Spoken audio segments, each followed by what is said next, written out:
Assalamualaikum warahmatullahi wabarakatuh. Alhamdulillah, selalu kita memuji Allah subhanahu wa ta'ala, zat yang paling pantas untuk dipuji, dicintai, dihormati dan ditunduki. Karena memang kata kuncinya la ilaha illallah, la ma'buda bihaqqin illallah. Tidak ada Tuhan yang berhak disembah di langit dan di bumi kecuali Allah. Dan dia telah menggantungkan segala kebutuhan kita yang kita butuhkan untuk roda kehidupan di muka bumi dengan memuji namanya Alhamdulillah. Maka sangat wajar kalau kita selalu mengucapkan kalimat yang mulia ini. Juga kita banyakkan salam hormat kita kepada manusia terbaik yang telah membawa kepada kita hukum halal haramnya Sang Pencipta, sehingga kita punya panduan hidup. Dan juga Sang Pencipta Allah telah menjadikan mengucapkan salam hormat kepada manusia terbaik ini sebagai ibadah buat kita dan pendekatan diri kepadanya. Juga dari sisi yang lain Sang Pencipta Allah bersama malaikatnya mengucapkan salam hormat kepada manusia terbaik ini. Maka sangat wajar kalau kita selalu mengucapkan salawat dan taslim kepada Nabi besar Muhammad sallallahu alaihi wasallam. Setelah panjang lebar kita jelaskan masuk Yahudi ke Jazirah Arab, Nasrani, bagaimana juga kekuatan dari Najasyi Afrika masuk ke Yaman, bagaimana Yaman dikuasai oleh Persia, kemudian bagaimana akhirnya wilayah Yaman masuk Islam. Kita akan masuk sekarang lebih dalam lagi membahas tentang kelahiran Nabi Sallallahu Alaihi Wasallam. Kita akan masuk mengerucutkan bahasan ke Mekah. Bahasan ini tentu akan saya mulai dari seorang tokoh Mekah bernama Qusay bin Kilab. Qusay bin Kilab. Qusay bin Kilab ini adalah salah satu keturunan dari Fikhir. Dan Fikhir adalah nama lainnya Quraisy. Jadi Quraisy itu julukan, karena si Fikhir ini seperti saya jelaskan tadi siang, kalau seseorang di negeri Arab atau suku Arab itu memiliki kelebihan fisik, kepintaran, kekayaan, keturunan, maka dinisbatkan suku padanya. Kebetulan dari turunan Ismail alaihissalam di Mekah dan turunan suku Jurhum, ada satu orang yang sangat menonjol bernama Fikhir, dan Fikhir ini karena dia menonjol maka diberikanlah nama lainnya Quraisy. Dinisbatkanlah suku Mekah namanya Quraisy. Salah satu turunan Fikhir ini yang merupakan turunan Ismail alaihissalam dan turunan suku Jurhum adalah Qusay bin Kilab. Kalau teman-teman masih ingat, di pertemuan kita pada bulan yang lalu saya pernah menekankan tentang kisah Mekah awalnya dihuni oleh suku Jurhum yang hijrah dari Yaman, kemudian tinggal bersama Hajar dan Ismail alaihissalam. Berjalan bertahun-tahun sampai Ibrahim dan Ismail alaihissalam meninggal dunia, datang satu suku Arab yang ingin merebut Mekah dan berhasil, namanya suku Khuza'ah. Masih ingat ya? Tidak ada suara, senyap, berarti memang lupa semua. Jadi suku Khuza'ah ini datang merebut, dan salah satu pimpinan Khuza'ah Amr bin Luhai yang memasukkan patung di Jazirah Arab di Mekah, gitu kan. Suku Khuza'ah ini berkuasa di Mekah sampai 500 tahun.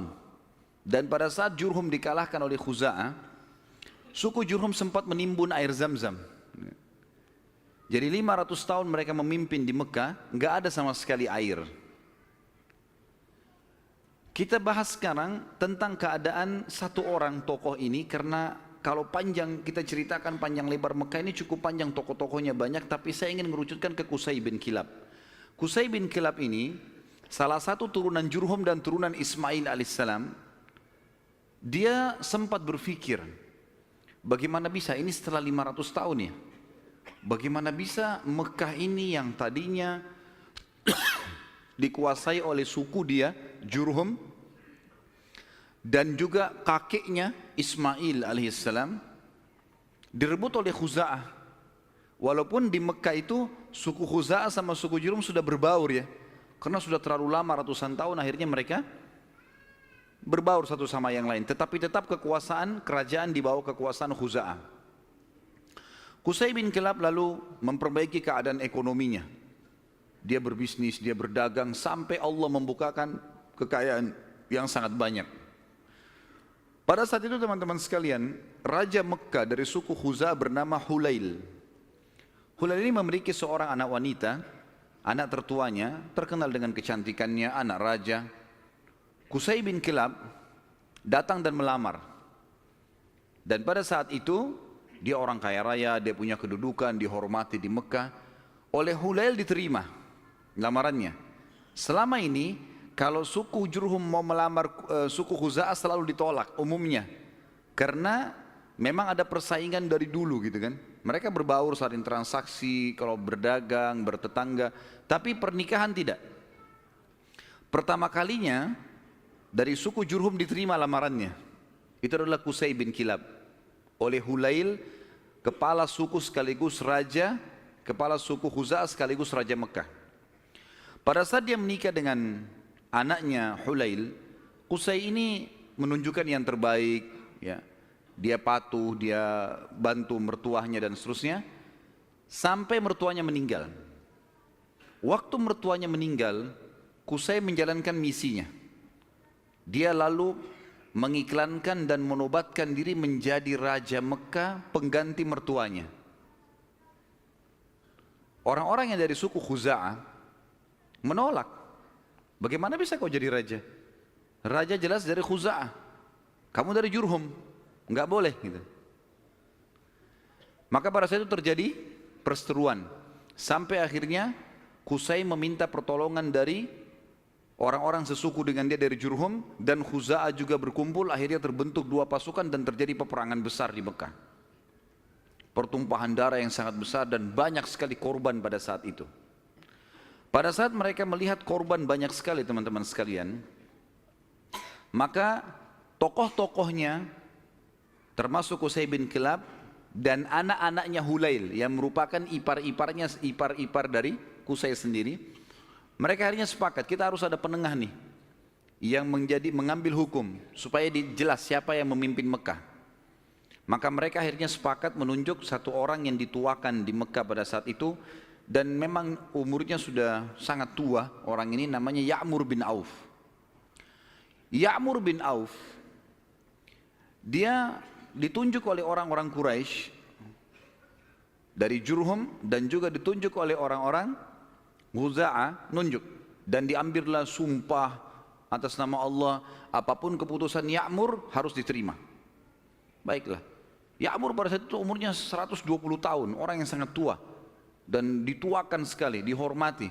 Datang lalu mendudukkan Qusay dan anak-anaknya Hulail. Lalu mulailah ditanya oleh Ya'mur, wahai Qusay, apa alasan anda membentuk pasukan mau merebut Mekah dari keturunan mertua anda ini, apa sebabnya? Maka Qusay mengatakan, semua kita ini tahu kisah Mekah ini berawal dari kakek saya yang bernama Ismail, dan Ismail seorang nabi. Ismail menikahi suku Jurhum, anak kepala suku Jurhum, dan itu turunan kami. Kami yang membentuk komunitas di Mekah, kami yang membentuk ekonominya, kami yang membangun Ka'bah, kami yang semuanya disebutkan. Sementara Qusay menyebutkan ini, anak-anaknya Hulail dari suku Khuza'ah nggak bisa ngomong apa-apa, karena memang semuanya betul. Memang tidak ada. Khuza'ah ditanya, lalu kalian punya apa? Nggak ada. Tidak ada andilnya di Mekah. Cuma datang pasukan dari luar menyerang Mekah, kemudian langsung menguasai. Nggak ada andil sama sekali. Tiba-tiba pada saat itu Ya'mur mengambil sebuah keputusan, mengatakan keputusan yang mutlak, seluruh Mekah, kerajaannya, kekuasaannya, pengurusan jemaah hajinya, pengurusan Ka'bahnya, ya, semuanya untuk Qusay bin Kilab. Maka dengan keputusan ini teman-teman sekalian, Qusay bin Kilab menjadi Raja Mekah. Menjadi Raja Mekah. Dan pada saat itulah kerajaan yang sudah hilang 500 tahun dari keturunan Jurhum kembali. Pada saat itu Qusay melakukan banyak sekali perkembangan di Mekah, di antaranya dia membangun sebuah tempat namanya Darun Nadwa. Darun Nadwa ini oleh Qusay dibuat sangat luas, sangat besar, sebuah auditorium kalau kita sekarang sangat luas gitu kan. Tapi belum ada buku sejarah yang menyebutkan seberapa luas, seberapa dia menampung manusia. Tapi dari buku-buku sejarah disebutkan Darun Nadwa pada saat itu multifungsi. Dilakukan apa saja di situ. Pertemuan orang-orang Mekah, pertemuan tokoh-tokoh Mekah, sampai Qusay bin Kilab melarang siapapun orang Mekah menikah kecuali di Darun Nadwa. Harus di Darun Nadwa. Kalau anak bayi baru lahir, bawa ke Darun Nadwa. Pokoknya Darun Nadwa ini menjadi simbolnya Mekah. Termasuk juga pada saat orang-orang Quraisy ingin memerangi Nabi SAW, nanti kita akan pelajari pada saat beliau mau hijrah pun ke Madinah atau mau dibunuh, itu mereka kumpulnya di Darun Nadwa ini. Qusay bin Kilab pada saat sudah mulai tua teman-teman sekalian, dia memperhatikan di antara anak-anaknya, anaknya banyak sekali. Tapi ada dua orang yang menonjol, artinya anak pertama bernama Abduddar dan anak kedua bernama Abdul Manaf. Sudah hafal belum? Ngangguk-ngangguk saja. Allahu a'lam. Faham atau enggak tahu. Abduddar dan Abdul Manaf. Abduddar anak pertamanya si Qusay. Abdul Manaf anak kesekian. Saya tidak temukan anak keberapa, tapi Abduddar karena anak pertama biasanya kalau dinisbatkan nama seseorang adalah nama anak pertamanya. Jadi Qusay ini dipanggil Abu Abduddar gitu. Tapi Abduddar ini orangnya lemah secara fisik. Dia nggak punya keterampilan, nggak punya kepintaran, sehingga tidak punya kedudukan di tengah-tengah masyarakat. Sementara adik-adiknya semua, terutama Abdul Manaf, menonjol sekali. Punya suara, berdagang, majulah gitu. Maka Qusay ingin anaknya ini, Abduddar, punya kedudukan. Apa yang dia lakukan? Pada saat dia mau meninggal, dia tulis sebuah keputusan surat, kalau saya meninggal, semua kerajaan, semua pengurusan Ka'bah, jemaah haji, itu di tangan Abduddar. Waktu Qusay meninggal dunia, surat dibuka, ditemukan tertulis seperti itu, maka semua anak-anaknya patuh. Keputusan raja. Abduddar akhirnya menjadi raja. Berjalan waktu teman-teman sekalian, Abduddar wafat. Pada saat wafat, keturunan Abduddar mau melanjutkan kerajaan ayahnya, tapi turunan Abdul Manaf tidak setuju, nggak bisa. Abduddar ini, paman kami dulu ini, ayah kalian, itu dipilih oleh kakek kita semuanya, Qusay, karena dia nggak punya kedudukan dan kemuliaan. Sudah dikasih dan sudah berhasil, sekarang nggak bisa kembali kepada kalian. Harusnya ini dibagi rata. Sampai mereka pada saat itu hampir perang satu sama yang lain. Sama lagi. Dicarilah hakim di antara mereka dan akhirnya kesimpulannya dibagi. Pembagian ini teman-teman sekalian adalah dibagi Abduddar khusus mengurus keturunan Abduddar, khusus mengurus semua yang berurusan dengan jemaah haji. Sementara Abduddar mengambil alih pengurusan Ka'bah dan Darun Nadwa. Sementara Abdul Manaf mengurus jemaah haji. Dibagi dua. Kita akan sedikit sisipkan di sini teman-teman sekalian kisah tentang Darun Nadwa ini yang tadi dibuat.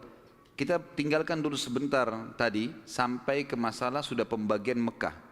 Abduddar mengurus Ka'bah dan juga Darun Nadwa. Haji itu Abdul Manaf, ya. Jadi haji ini maksudnya mengurus jemaah haji, kasih minum, kasih makan. Mereka dulu sukanya begitu. Dan mereka ini terkenal dengan dermawannya. Tidak boleh jemaah haji beli makanan, beli minuman, dikasih semua gratis. Seperti itulah. Darun Nadwa ini punya kisah unik sedikit. Saya khawatir lupa, maka saya sisipkan di sini. Darun Nadwa tadi yang dibuat oleh Qusay bin Kilab dan menjadi simbol Mekah. Kisahnya sangat unik teman-teman, kisah pembeliannya dan penjualannya. Jadi ada satu orang nanti jadi sahabat Nabi namanya Hakim bin Huzam radhiyallahu anhu. Sebelum masuk Islam, Hakim bin Huzam ini suka mabuk. Masih di Mekah di masa jahiliyah. Dia bersahabat dekat dengan pemegang kuncinya Darun Nadwa. Jadi yang bertanggung jawab. dari turunan Abdiddar. Waktu lagi mabuk sama-sama, si pemilik kunci ini mabuk luar biasa sampai nggak sadar sudah. Si Hakim bin Huzam bilang, kau mau jual nggak Darun Nadwa dengan saya? Kata temannya lagi mabuk, iya saya jual. Berapa harganya? Kata si mabuk ini bilang, dengan sekendi khamr. Kasih saya sekendi khamr, ambil Darun Nadwa. Hakim pada saat itu, dia tidak semabuk temannya nih. Dia lalu mungkin panggil saksi-saksi segala macam, dikasih satu kendi khamr. Darun Nadwa ini dijual oleh turunan Abdiddar. Karena sudah ada saksi, ada terang saksi, maka selesai. Akhirnya keturunan Abdiddar kehilangan Darun Nadwa gara-gara transaksi ini tadi. Ini Darun Nadwa teman-teman sekalian terus di tangan Hakim bin Huzam sampai beliau masuk Islam. Nabi SAW biarkan saja. Di zaman Abu Bakar dia masih hidup, zaman Umar, zaman Uthman, zaman Ali, sampai di zaman kekhilafaannya Muawiyah radhiyallahu anhu majma'in, dinasti Umayyah yang pertama berdiri. Muawiyah anaknya Abu Sufyan. Abu Sufyan dulu tokoh Mekah kan gitu, radhiyallahu anhu majma'in, kan Abu Sufyan juga sempat masuk Islam di pembebasan kota Mekah. Maka pada saat itu Hakim bin Huzam di zaman Muawiyah menjual Darun Nadwa. Dijual sama dia dengan harga 100.000 dinar. Mahal sebenarnya, tapi Darun Nadwa ini kedudukannya besar di Quraisy. Muawiyah bilang, menghardik dia, hai Hakim, ngapain kau jual Darun Nadwa dengan harga 100.000 dinar? Itu bisa tidak ada nilainya. Peninggalan dari Qusay bin Kilab, gitu kan, raja pertama Mekah setelah 500 tahun ditinggalkan oleh Jurhum, gitu kan. Maka kata Hakim radhiyallahu anhu, wahai Amir Mu'minin, sekarang kita sudah Muslim. Penilaian mulia dan bukan mulia itu bukan dari peninggalannya Qusay bin Kilab, tapi kita pengikut Nabi Muhammad SAW. Dan saya dulu demi Allah membelinya dengan sekendi khamr. Sekarang 100.000 dinar banyak sekali. Dan Anda menjadi saksi bersama dengan seluruh muslimin yang ada di sini, kalau 100.000 dinar ini saya sedekahkan di jalan Allah. Kisahnya begitu. Jadi kisah Darun Nadwa, karena tadi kita sempat singgung, ada proses pembelian lepas dari tangan keturunan Abdiddar dan bagaimana proses penjualannya setelah itu. Tentu sekarang sudah tidak ada semuanya ini, tapi ini kisah pada saat itu. Baik, kita kembali teman-teman sekalian ke kisah kita. Abdul Manaf, tadi kan Abdiddar sama Abdul Manaf. Sekarang Abdiddar sudah kita sebutkan, diantaranya mereka menguasai Ka'bah dan Darun Nadwa. Darun Nadwa sudah dijual, tinggal Ka'bah, perawatan Ka'bah, kiswahnya segala macam urusan mereka. Abdul Manaf bertanggung jawab tentang jemaah haji, kan itu.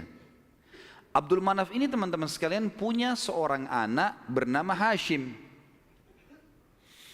Hashim ini punya anak bernama Syaibah. Garis bawahi nama Syaibah ini. Tadi sudah makan siang belum ini? Banyak nama yang harus dihafal nih. Kita kerucutkan bahasan tentang Abdul Manaf punya anak namanya Hashim. Hashim punya anak Syaibah. Garis bawahi Syaibah ini. Kita akan bahas Syaibah ini.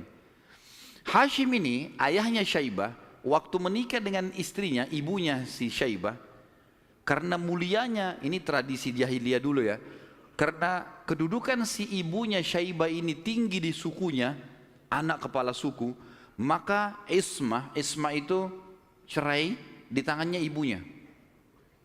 Ibunya bisa menceraikan suaminya, hukum dulu. Berjalan waktu, meninggal Hashim. Syaibah ini ikut sama ibunya ke perkampungan ibunya. Ada satu ya, anaknya atau saudaranya Hashim ya.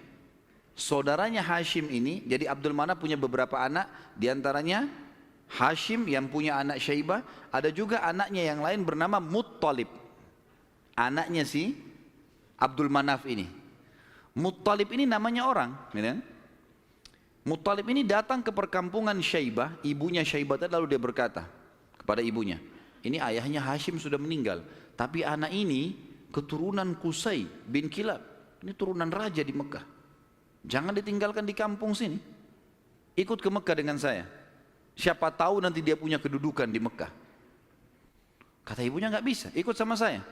Akhirnya kena cekcok nih, tanda kutip di sini. Maka ibunya Syaibah bilang, ini kita suruh pilih aja dia. Si Syaibah ini mau ikut siapa? Nanti kalau saya sebutin julukannya Syaibah ini baru antum bilang, oh iya itu orangnya. Kata si ibunya, pilih aja, Syaibah suruh milih. Dia mau tinggal sama saya di sini atau ikut sama anda ke Mekah? Lalu Muttalib tanya di depan ibunya, hai Syaibah, ikut sama saya ke Mekah atau kamu tinggal sama ibumu? Kata Syaibah, saya ikut sama paman saya, ikut ke Mekah. Maka pergilah ke Mekah. Waktu itu Muttalib ini naik unta, dia membonceng di belakangnya Syaibah. Muttalib ini teman-teman dikenal di Mekah suka beli budak, ya. Maka waktu setiap hari dia datang masuk Mekah bawa budak baru. Waktu Syaibah dibonceng oleh pamannya Muttalib ini, orang-orang Mekah kira si Muttalib beli budak baru. Maka mereka bilang, Muttalib baru beli budak, di belakangnya Abdul Muttalib. Berarti hambanya si Muttalib nih. Sudah tahu nama Syaibah siapa? Yang antum kenalkan selama ini Abdul Muttalib. Namanya dia Syaibah. Jelas? Baik. 3 orang yang jawab, nggak apa-apa lah. Nasib, saya sudah teriak-teriak tapi Abdul Muttalib berarti namanya Syaibah. Jadi Abdul Muttalib bukan Muttalib nama Allah ya. Ini nggak ada dalam Asmaul Husna gitu. Tetapi di sini Muttalib nama pamannya. Karena sering beli budak, kemudian dia membonceng ponakannya. Orang-orang Mekah kira ini adalah budak baru, maka dibilang Abdul Muttalib, hambanya Muttalib.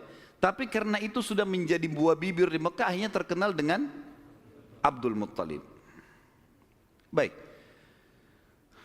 Abdul Muttalib ini yang tentu kita sudah tahu adalah kakek Nabi SAW. Kita masuk mengerucutkan bahasan sekarang ke Abdul Muttalib nih, si Syaibah. Kita sudah kerucutkan bahasan dari Abdul Manaf. Ada anaknya Hashim, Hashim punya anak Syaibah. Syaibah ini Abdul Muttalib. Kita harus kerucutkan begitu supaya nanti ngerucut ke Nabi SAW. Karena kalau melebar akan jalur nasab Quraisy banyak sekali. Abdul Muttalib ini pada saat dia masuk ke Mekah, kemudian dia menikah, Allah karuniakan dia 1 orang anak. Anaknya diberi nama Harith, 1 anak dikasih. Waktu Harith sudah mulai bujang, mencapai umur sekitar 17 tahun. Abdul Muttalib ini Syaibah mimpi malam-malam. Dia mendengar suara dalam mimpinya, ihfirit tiba.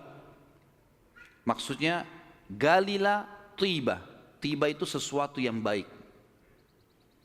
Lalu dia bertanya, mat tiba? Apa itu tiba? Hilang suara itu. Hari kedua dia mimpi lagi, dengar lagi suara, ihfiril barrah, galilah sesuatu yang baik, yang bermanfaat. Dia tanya, mal barrah, apa itu barrah? Yang baik itu apa? Hilang lagi suara itu. Hari ketiga dia mimpi lagi, ihfiril madmunah, gali sesuatu yang terjamin. Dia tanya, mal madmunah, apa itu madmunah? Hilang lagi. Hari keempat baru dia mimpi dan dia dengar ihfir Zamzam, galilah Zamzam itu. Zamzam ini di zaman itu cuma seperti sebuah histori lama, kenangan. 500 tahun tidak ada sumur Zamzam, hilang. Jadi selama Khuza'ah berkuasa teman-teman sekalian di Mekah, mereka selalu mendatangkan air dari luar, beli mahal dari luar Mekah, sumur-sumur di luar Mekah. Abdul Muttalib ini pernah dengar kalimat Zamzam, penasaran dia. Terus dia tanya, dalam mimpi dia tanya, Mas Zamzam, apa itu Zamzam? Lalu keluarlah suara itu mengatakan, dan dia dengar pada saat itu ya, kalau dalam buku-buku sejarah disebutkan, La tanzifu abada, sesuatu yang tidak akan pernah rusak. Wala tarum, juga ya, sesuatu yang selalu bersih dan tidak akan pernah rusak. Tasqil hajijal a'zam, engkau akan memberikan dengannya air para jemaah haji. Dikatakan wahia bainar rafthi wad dam, tempatnya air zam-zam itu berada di antara rafath. Rafath itu bisa berarti busanya darah, atau memang darah yang bercampur, busa yang bercampur dengan darah, atau memang busa air biasanya. Jadi dikatakan sini ciri-cirinya adalah tempat zam-zam itu ada darah yang bercampur dengan rafath, dengan busa, kemudian bercampur sama tanah. Lalu dikatakan lagi dalam mimpinya, inda naqratil gurabil a'sam, di bawah patokannya burung gagak yang memiliki warna keputih-putihan. Inda qaryatin naml, di atas atau di sekitar sarang semut. Seperti itu dalam mimpinya. Maka Abdul Muttalib bangun pagi-pagi, penasaran dia dengan mimpi ini. Dan dia tahu mimpi ini gak mungkin main-main. 3 hari, 4 hari berturut-turut, kemudian dia disuruh gali, dia bawa cangkulnya, datang di sekitar Ka'bah. Dia cuma tebak saja kemungkinan dekat Ka'bah nih, karena tidak ada tempat yang lebih agung di Mekah daripada Ka'bah. Dia datang dekat Ka'bah. Dan kalau masih ingat dulu, pada pertemuan kita di bulan yang lalu, ada penjelasan tentang 2 patung yang disembah di Mekah, Isaf dan siapa yang ingat? Kalau lupa saya nggak datang lagi Balikpapan. Isaf dan Nailah. Isaf kan nama laki-laki, Nailah nama perempuan. Yang dulu mereka saling suka, akhirnya mereka berzina depan Ka'bah dan dikutuk menjadi patung. Kan dulu waktu sebelum Amr bin Luhai datang ke Mekah, patung Isaf ditaruh di Gunung Safa, patung Nailah ditaruh di Gunung Marwah untuk peringatan bagi orang-orang. Nih, hati-hati kalau berzina depan Ka'bah dikutuk begini nih, gitu. Tapi oleh Amr bin Luhai yang membawa patung masuk ke Jazirah Arab, dia angkat patung Isaf dan Nailah, dipindahin dekat Ka'bah, disuruh orang Mekah sembah. Tapi orang sudah lupa sejarahnya karena kejadian Isaf dan Nailah dikutuk ini jauh sebelum Amr bin Luhai.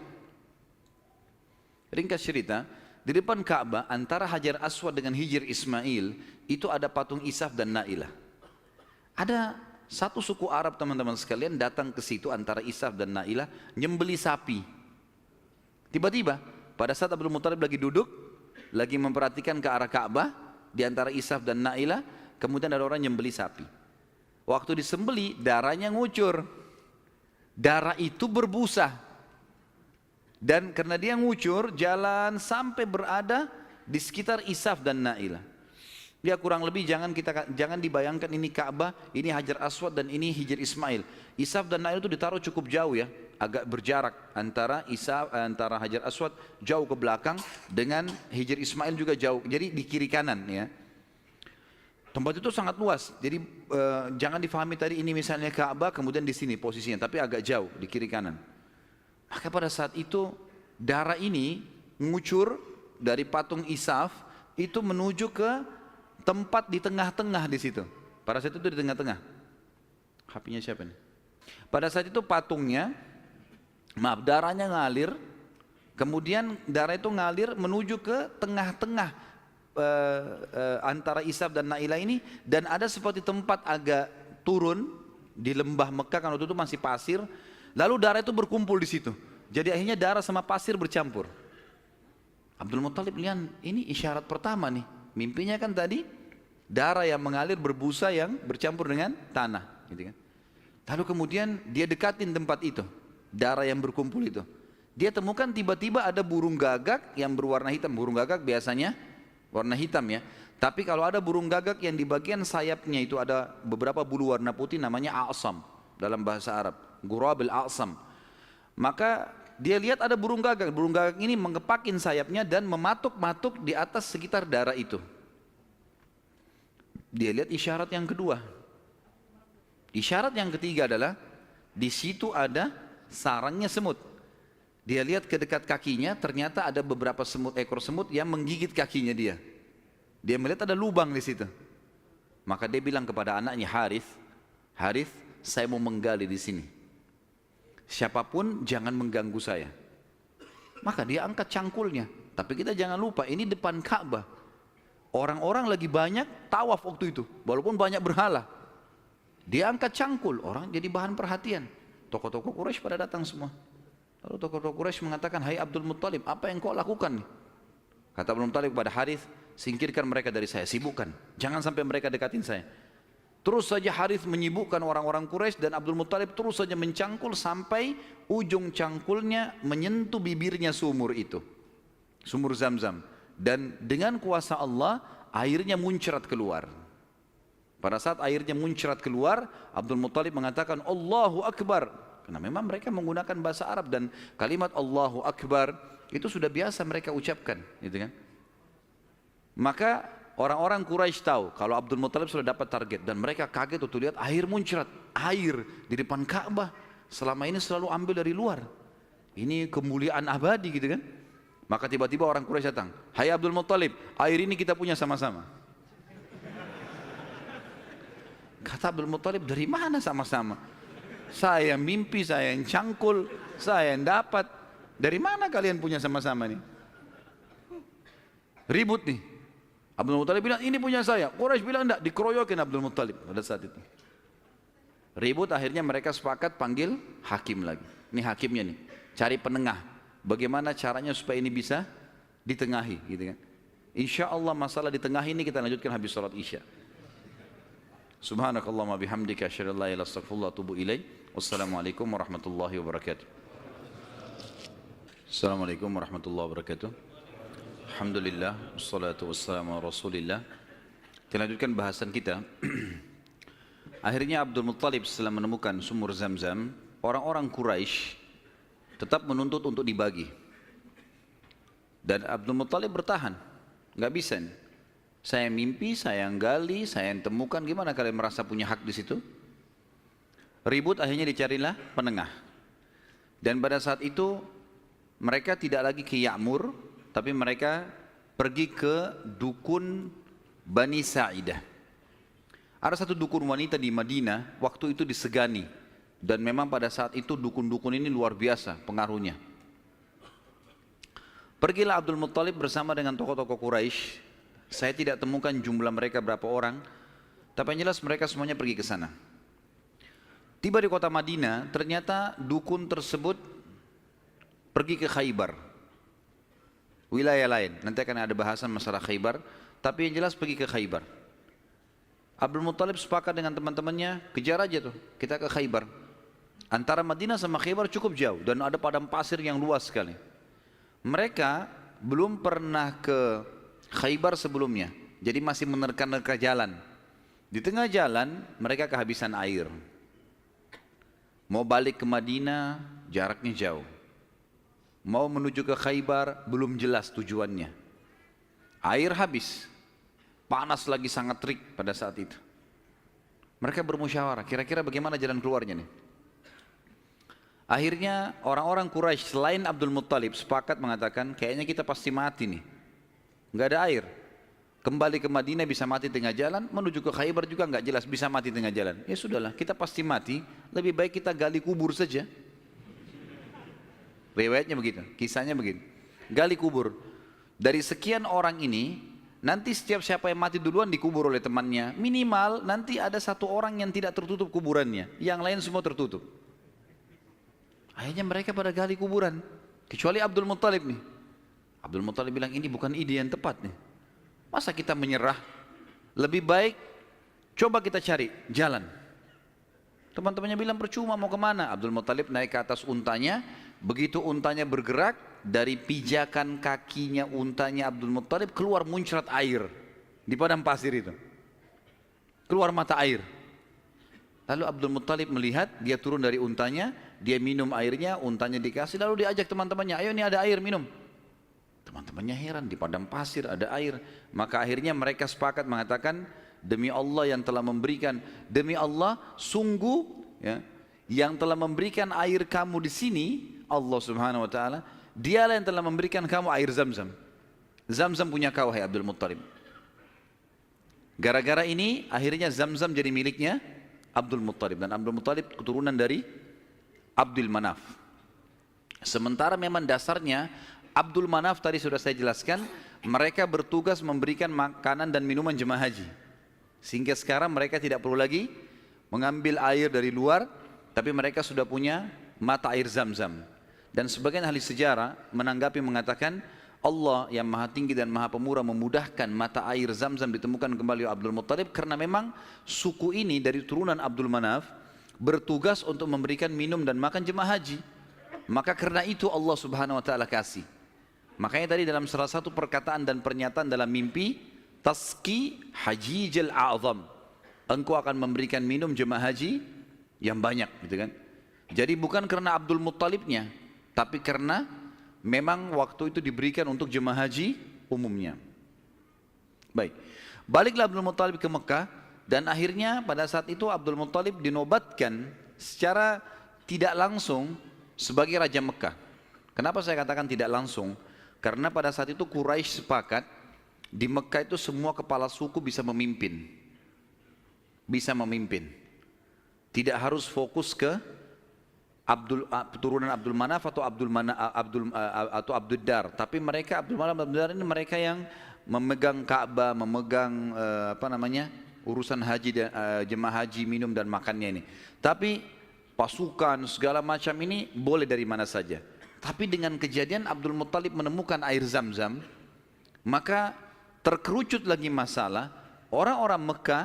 Karena tadi setelah Abdul Dar meninggal, kan kita sudah bilang tadi, kan pecah ya. Abdul Dar kan jadi raja pengganti ayahnya Qusay. Tapi setelah Abdul Dar mati, ribut anak-anaknya, akhirnya tidak ada raja. Setelah kejadian air Zam-Zam, secara tidak disadari Abdul Muttalib ditunjuk menjadi raja. Dan inilah sebabnya waktu kita jelaskan tadi masalah pasukan gajah yang datang, Abdul Muttalib kan menjadi raja pada saat itu. Dan menjadi raja justru karena menemukan mata air Zam-Zam ini. Abdul Muttalib pada saat itu mulai naik kedudukannya, namanya jadi tambah baik dan seterusnya. Memang orangnya sangat dermawan. Semua orang boleh minum air Zam-Zam tapi melalui izin dia. Tapi tidak bayar, gitu kan? Dikasih semuanya. Abdul Muttalib mulai berpikir, waktu dia tadi punya anak satu, namanya Harith. Masih ingat gak? Wah, ngaku-ngaku aja. Baiklah, saya terima. Anaknya tadi satu, Harith, yang disuruh jaga sama dia waktu dia mencangkul kan? Baiklah. Si Harith, dia pikir, waktu saya tadinya punya anak satu nih, kayaknya kerepotan, gak ada yang bisa bela dia. Dan seorang raja, salah satu kebanggaannya kalau punya keturunan banyak. Maka dia pada saat itu berazam, bernazar ya, kalau Allah memberikan dia anak laki-laki yang banyak, jumlahnya mencapai 10, dia akan menyembeli salah satunya, dikorbankan di depan Ka'bah untuk Allah. Gak ada dalam syariat Nabi Ibrahim alaihissalam. Ini ijtihadnya, upayanya Abdul Muttalib. Subhanallah, berjalan waktu, istrinya melahirkan, punya anak 16. Anaknya Abdul Muttalib 16, 10 laki-laki, 6 perempuan. Laki-laki yang 10 ini, yang paling pertama tentu ada namanya Harith ya. Kemudian ada, jadi dari 10 ini kita bagi, 6 ini meninggal sebelum masa kenabian, 4 mendapatkan masa kenabian. Dari 10 anak Abdul Muttalib yang laki-laki, ada 6 yang meninggal sebelum fase kenabian, sebelum penobatan Nabi SAW menjadi Nabi. Ini paman-paman Nabi semua ya. Dan ada 4 yang mendapatkan fase atau masa kenabian. 6 orang yang tidak dapat masa kenabian ini tentu dimulai dari Harith tadi, anak pertamanya Abdul Muttalib. Kemudian tentu ada beberapa nama ya, saya sebutkan Harith, Dirar, Hijir, Muqaddam, Zubair. Dan yang keenam Abdullah, ayahnya Nabi SAW. Abdullah ini sebenarnya anak paling bungsu dari Abdul Muttalib, anak ke-10. Anak ke-10 dari 10 anak laki-lakinya ya. Maka 6 orang ini meninggal sebelum masa kenabian. Harith, Dirar, Hijir, Muqaddam, Zubair dan Abdullah. Dan ada 4 orang hidup sampai masa kenabian. 2 beriman, 2 kafir. Yang beriman adalah Hamzah dan Abbas radhiyallahu anhum. Ini sempat beriman pada Nabi SAW dan mulia. Hamzah bahkan menjadi pimpinan para syuhada, mati syahid mulia di perang Uhud. Dan Abbas hidup sampai setelah Nabi SAW meninggal pun, sampai di zaman Khilafah Umar. Gitu kan? Kemudian ada dua yang hidup di masa kenabian tapi kafir, enggak beriman. Abu Talib dan Abu Lahab. Ya. Abu Talib ini nama lainnya dia Abdul Manaf. Diambil dari nama kakeknya, tapi terkenal dengan Abu Talib. Abu Lahab julukan namanya Abdul Uzza. Dan kita tahu surah Al-Masad turun pada Abu Lahab ini. Ya. Paman Nabi SAW, benci sekali dengan Nabi, benci dengan dakwah. Nanti akan kita ceritakan kisahnya di pertemuan akan datang. Yang jelas ini 10 orang anak laki-laki Nabi SAW. Kemudian ada 6 orang anak perempuan. Yang pertama Sofiyah. Sofiyah ini ibunya Zubair bin Awam radhiyallahu anhu. Dan Sofiyah nanti akan kita ceritakan kisahnya luar biasa, pemberani perempuan ini. Dan dia mendidik Zubair bin Awam dengan sangat tegas. Jadi kalau dia jalan, dia membawa Zubair, dia latih di tempat gelap, sengaja dia diam. Kalau Zubair nangis ditinggalin, dibiarin.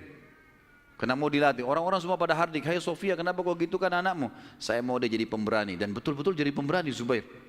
Zubair itu di peperangan-peperangannya, kalau teman-teman ikuti ceramah saya di YouTube, ada serial sahabat di antara Zubair bin Awam itu luar biasa. Kalau pasukan lagi berhadapan, dia maju ke depan musuh. Jadi musuh di depan ini, kemudian dia di depannya. Tunggu takbir di belakang, dia serang duluan, sendirian. Luar biasa beraninya, radhiyallahu anhu. Ibunya namanya Sofia, tante Nabi SAW. Dan ini sempat masuk Islam di tangan Nabi SAW. Kemudian ada Ummu Hakim, ada Atiqah, ada Umaymah, ada Arwah dan Bar.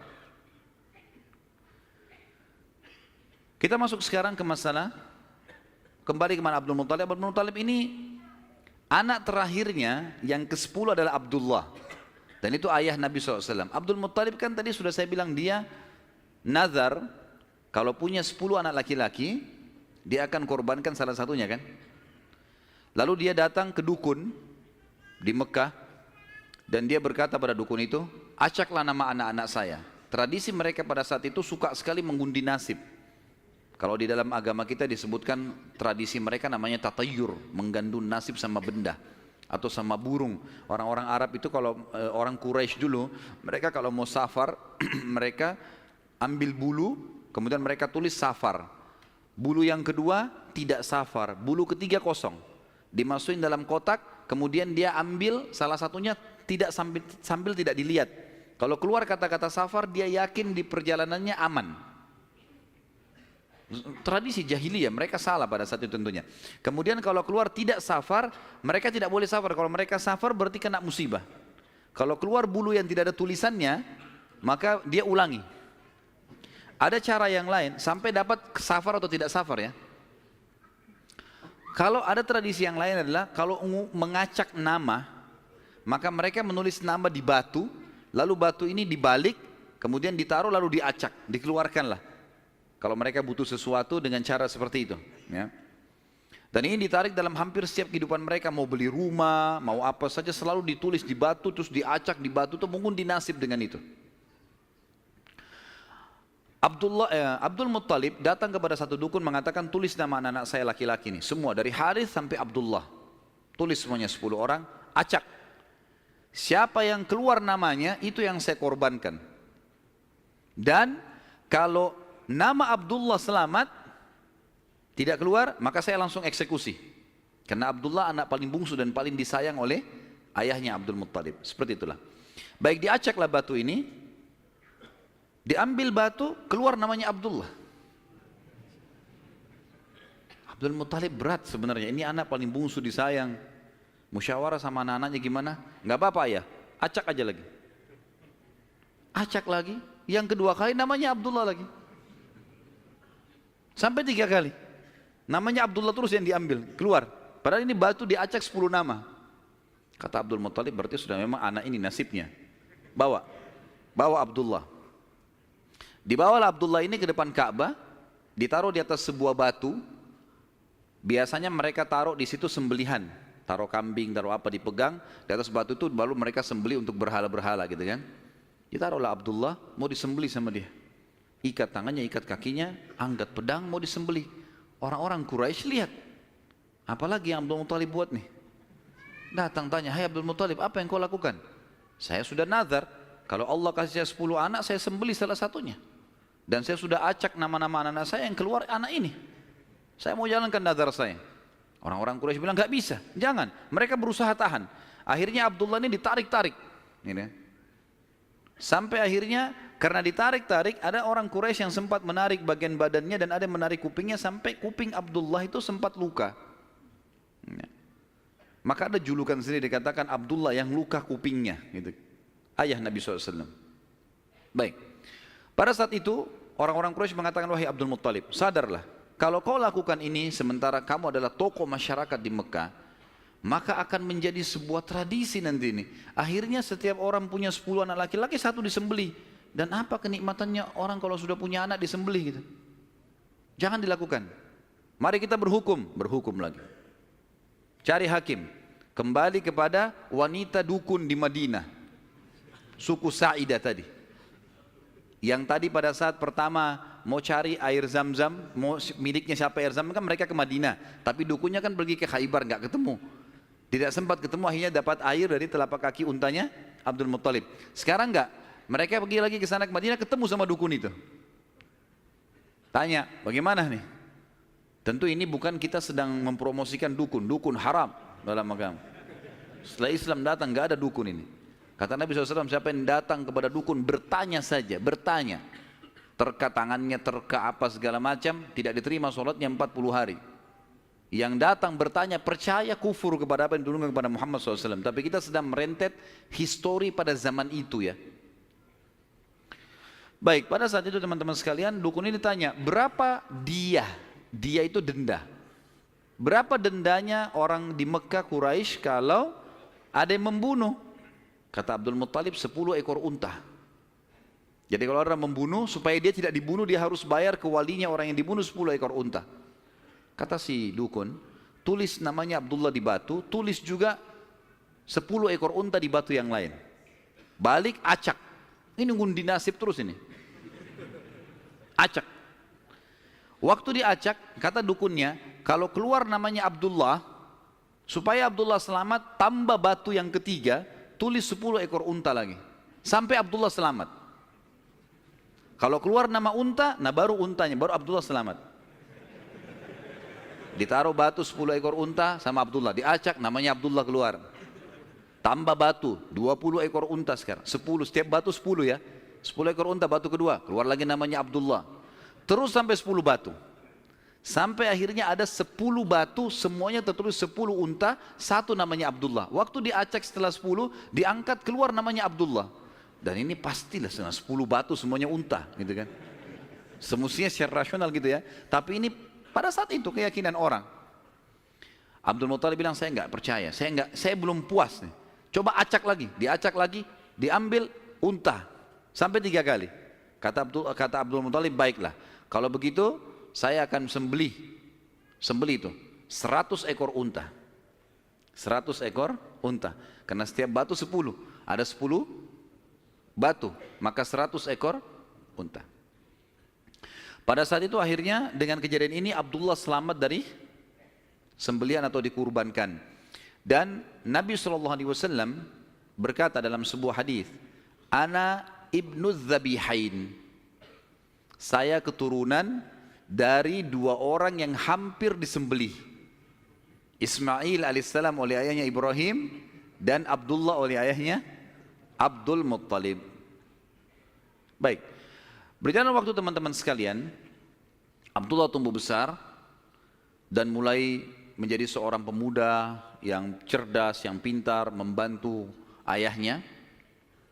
Maka oleh Abdul Muttalib dinikahkan, dan dinikahkan oleh seorang wanita yang bernama Aminah.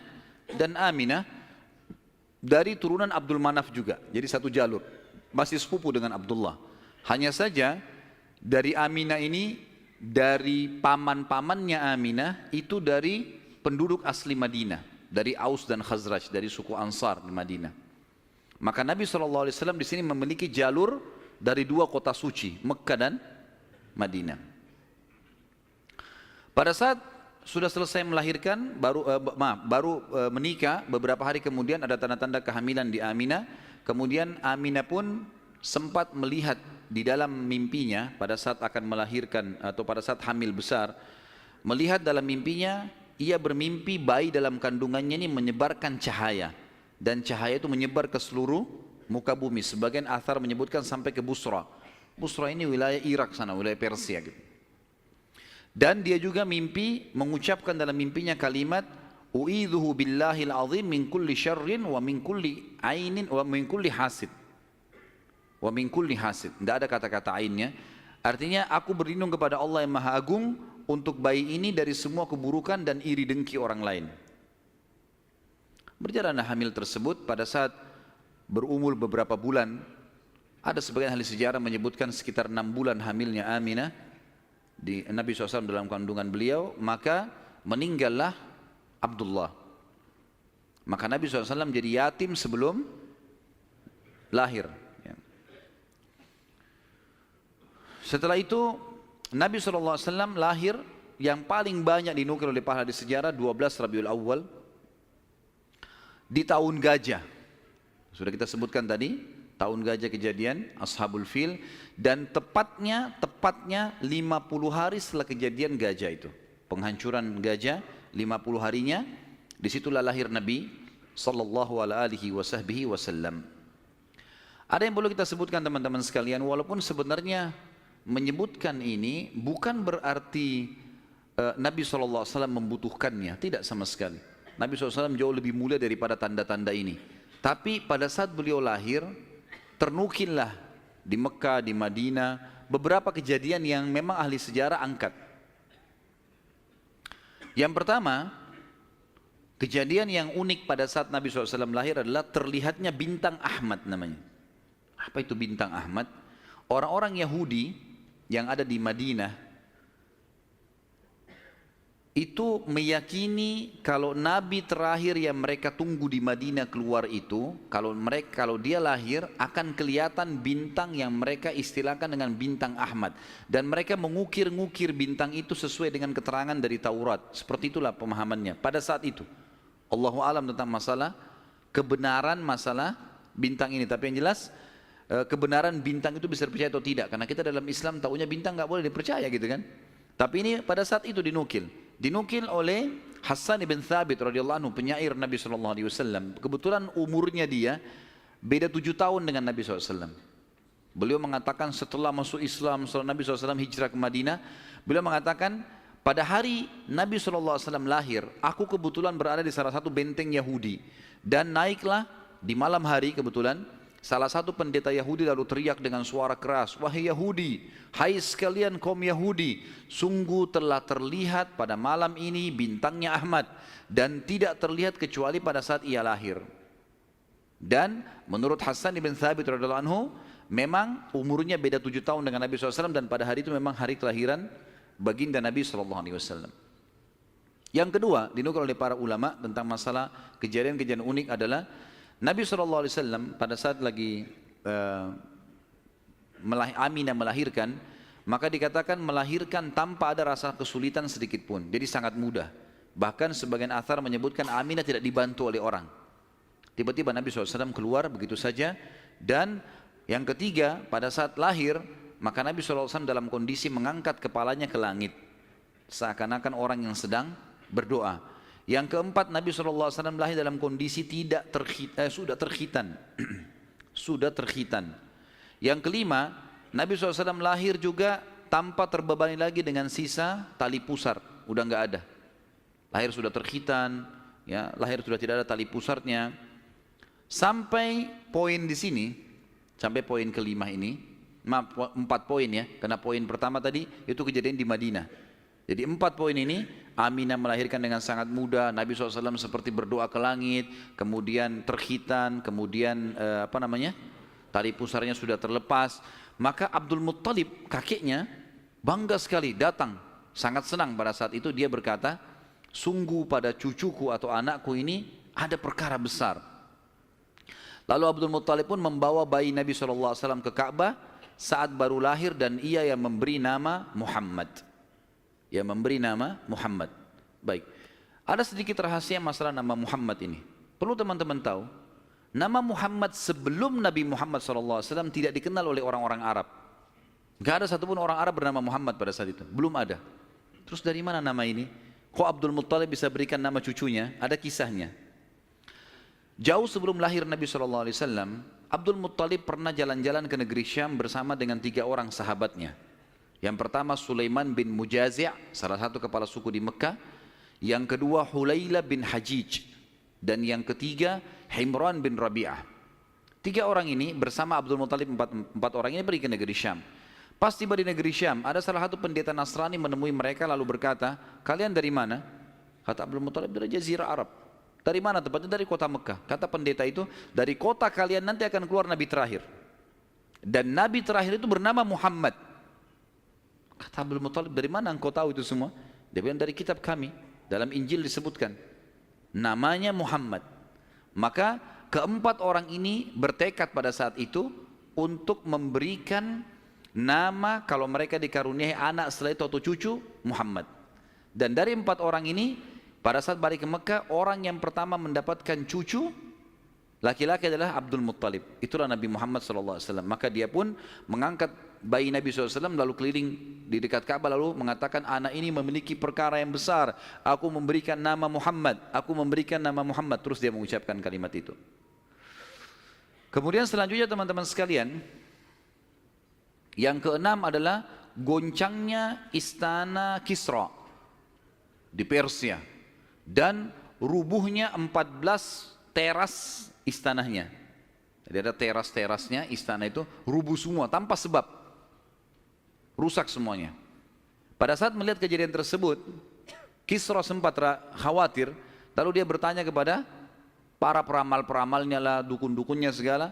Maka mereka pun menjawab, goncangnya istana disebabkan karena hari ini lahir seseorang nabi dan runtuhnya 14 teras ini menandakan terdapat 14 raja Persia, tinggal 14 orang saja. Selebihnya sudah runtuh kerajaan ini. Maka sempat Kisra bilang, 14 raja masih lama. Kalau satu raja punya 1100 tahun umurnya, berarti 1400 tahun. Tapi tanpa disadari oleh Kisra, para ahli sejarah muslim menukil, tanpa membenarkan ramalan ini ya, kita bukan membenarkan, karena ramalan itu semua kalaupun bertepatan karena mereka mencuri, syaitan mencuri berita dari langit, bukan karena mereka tahu, sebagaimana dijelaskan dalam ada hadits Nabi SAW. Dan ternyata setelah Kisra yang pada saat Nabi SAW lahir itu ada, anak-anaknya berselisih pendapat dan dalam waktu 4 tahun saja terjadi penggantian 10 orang Kisra, mati semua, saling membunuh satu sama yang lain. Ya, dan puncaknya yang terakhir adalah yang ke-14 meninggal di zaman Umar radhiyallahu anhu. Pada saat Umar menembus wilayah Persia. Yang ketujuh, padamnya api sesembahan kaum Majus. Jadi ada api yang disembah di beberapa titik di negeri Persia. Jadi mereka buat api besar dan api itu selalu disembah, tiap hari mereka sembah. Pada saat Nabi SAW lahir, api itu tiba-tiba mati dan mereka berusaha menyalakan, tidak bisa. Selamanya mati. Sampai Persia pada saat itu seluruh Persia yang menyembah api, apinya mati semua, nggak ada. Mereka mau coba nyalakan sampai runtuhnya di zaman Umar bin Khattab, nggak ada api mereka. Nggak bisa lagi mereka nyalakan api untuk disembah ya, nggak bisa lagi mereka nyalakan. Setiap kali di wilayah Persia dinyalakan api mati, padam. Mereka cuma pakai masak, misalnya di situ padam, nggak bisa sama sekali. Yang kedelapan, hanyutnya air sungai Sawa. Sungai Sawa ini teman-teman sama dengan sungai Gangga sekarang di India. Di kultus dianggap ini sungai apalah, keramat lah dan seterusnya, gitu kan. Maka orang-orang Persia meyakini sungai Sawa ini adalah sesuatu yang luar biasa. Kalau ada yang mati mereka bakar lalu mereka lempar debunya di situ, airnya diambil dianggap suci, apalah segala macam. Subhanallah, karena sungai ini selalu ditaruh tumbal segala macam. Waktu Nabi SAW lahir, air sungai ini hilang, nggak ada airnya sama sekali, kering. Sampai sungai Sawa dilupain udah, nggak ada lagi sungai. Namanya memang sungai Sawa. Yang ke-9, dan ini agak sedikit kita titik beratkan, adalah kisah Halimah As-Sa'diyah. Tradisi orang Arab dulu teman-teman sekalian, terutama orang-orang Quraisy, setiap bayi lahir selalu dititipkan untuk disusui dan dibesarkan selama 2 tahun di luar kota Mekah, tepatnya di padang pasir. Ada alasan kenapa mereka titipkan anak-anak mereka ke padang pasir sama orang-orang Badui. Yang pertama, agar bahasa Arab fusha anak-anak mereka terjaga. Apa itu bahasa Arab fusha? Bahasa Arab ada 2 macam. Ada bahasa Arab fusha, bahasa aslinya bahasa Arab, dan itu Al-Quran dalam bahasa fusha. Kalau kita belajar bahasa Arab di pesantren atau di kampus-kampus, bahasa Arab yang dipakai bahasa Arab fusha. Dia punya grammar rapi. Gitu. Ada bahasa ammiyah, yang kedua, bahasa pasar. Ini bahasanya dialeknya berbeda-beda, Mesir berbeda, Tunis berbeda, Saudi berbeda, dialek bahasa pasarnya berbeda. Ini tidak punya grammar, lebih teracak. Ya mungkin kalau dalam bahasa Inggris dari Inggris sendiri, negeri Inggris dengan dari Amerika, agak berbeda, grammarnya lebih rapi gitu kan. Tapi kita tidak bahas masalah itu tentunya.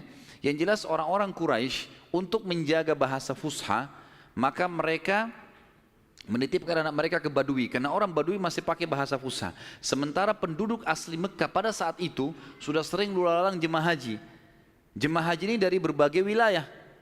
Makanya kita temukan bahasa Arab yang kalau tanda kutip ya, yang paling kacau itu bahasa Arabnya orang Mekah sampai hari ini. Karena bercampur baur antara bahasa Arab dengan bahasa Urdu, dengan bahasa Indonesia, dengan campur-campur. Jadi kalau kita ngomong sama mereka itu nggak jelas kadang-kadang. Memang orang-orang Mekah dikenal begitu, karena memang campur baurnya jemaah haji ini. Karena mereka nggak bisa bahasa Arab, mereka pakai bahasanya. Jadi orang sana terpaksa belajar bahasa Persia, belajar bahasa Melayu, belajar macam-macam. Seperti itulah. Nah, dari zaman dulu memang orang-orang Quraisy sudah khawatir dengan itu, perubahan bahasa. Yang kedua, alasannya kenapa anak-anak mereka dititipkan di padang pasir, karena sisi kesehatan. Padahal zaman dulu belum ada seperti kita ya, masalah kimia-kimia dan segala polusi udara masih belum ada. Tapi orang-orang Quraisy sudah berpikir itu. Anak-anak mereka ditinggalkan di padang pasir untuk menjaga kesehatan tubuh mereka, karena makanannya alami gitu kan. Hewan-hewan yang langsung disembelih, langsung dimakan, susu kambing yang diminum, memang sehat. Dan juga udara gitu kan. Serta juga orang-orang Badui ini melatih anak-anak mereka hidup untuk hidup susah. Berburulah, membantu orang tuanya, seperti itulah. Nabi SAW pada saat lahir, secara kebetulan wanita-wanita Badui dari suku Sa'diyah kebetulan memang terkenal suka menjual jasa susu ini. Banyak ibu-ibu mereka, wanita mereka yang baru melahirkan, air susunya banyak, mereka pun pergi ke Mekah atau ke kota-kota lain nawarin jasa. Ada yang mau nggak titipin anaknya 2 tahun, kemudian nanti bayar upah gitu. Bisa orang tuanya datang mengunjungi, nanti balik lagi. Pokoknya anak-anak ini dijamin dijaga. Dan suku Sa'diyah ini terkenal suku-suku orang-orang yang amanah. Maka orang tidak ragu nitipan anaknya. Datanglah beberapa wanita dari Sa'diyah, di antaranya Halimah. Halimah Sa'diyah ini bersama dengan suaminya bernama Harith. Mereka sama-sama rame-rame datang, dan kebetulan kehidupan Harith dan Halimah ini pas-pasan, orang miskin lah. Di rumahnya itu bangunan tua, ada seekor unta yang kurus dan ada 2 ekor jantan dan betina kambing, tapi dua-duanya juga kurus, tidak produktif lagi. Dan Halimah dan Harith punya anak banyak. Mereka akhirnya mengadu nasib pergi ke Mekah. Saat tiba di Mekah, mereka kelilinglah nawarin jasa. Biasanya kalau sudah datang wanita-wanita ini, orang-orang ibu-ibu Mekah pada datang, nih tawarin anaknya dan seterusnya. Mereka keliling-keliling, semuanya menawarkan diri kepada orang-orang kaya, karena akan dibayar. Dan pada saat mereka melewati Nabi SAW, mereka menolak. Karena pada saat itu, mereka tahunya Nabi SAW tidak memiliki ayah. Abdullah meninggal waktu umur 6 bulan. Siapa yang mau tanggung nih? Abdul Muttalib waktu itu betul Raja Mekah, tapi Abdul Muttalib ini sibuk membiayai jemaah haji, ya, dan memang tidak bisa. Intinya orang-orang perempuan-perempuan saat dia tidak mau menerima Nabi SAW. Semua bawa anak, mau pulang ke kampungnya, tinggal Halimah yang tidak dapat. Lalu suaminya bilang, si Harith, hai Halimah, coba seandainya kamu ambil anak yatim itu, siapa tahu baik buat kita. Maka Halimah pun mengatakan, baiklah, daripada kita pulang dengan tangan kosong, lebih baik kita ambil. Subhanallah, begitu Halimah pegang Nabi SAW, di situ terjadi keberkahan. Waktu datang ke Mekah, Halimah menunggangi keledai, keledainya kurus sekali dan selalu lambat di belakang. Sampai teman-temannya Halimah kayak ngolok-ngolok, "Hai Halimah, cepatlah, keledaimu melambatkan kami." Dan keledai-keledai yang lain bisa 2 orang naikin, keledai Halimah nggak bisa. Jadi Harith selalu megang saja talinya gitu. Waktu dia mengambil Nabi SAW, kejadian aneh yang pertama, yang unik, bukan aneh tapi unik ya. Pada saat itu adalah keledainya Halimah tiba-tiba jadi kuat. Dan pada saat Halimah naik, karena tidak bisa dikontrol, maka Harith pun naik di atasnya, di keledai ini, dan larinya kencang sekali, ninggalin teman-temannya. Sampai teman-temannya Halimah bilang, "Hai Halimah, itu keledai tadi yang kamu pakai ke Mekah." Dia bilang, "Iya, tapi kita nggak bisa ngontrol, ini lari kencang sekali keledainya." Lalu kemudian pada saat tiba di sana, Halimah memiliki tadi saya bilang seekor unta betina yang lemah. Tiba-tiba saja waktu tiba di rumah dilihat untanya gemuk. Ini baru 2-3 hari ditinggalkan, nggak ada yang urus, gemuk sekali untanya.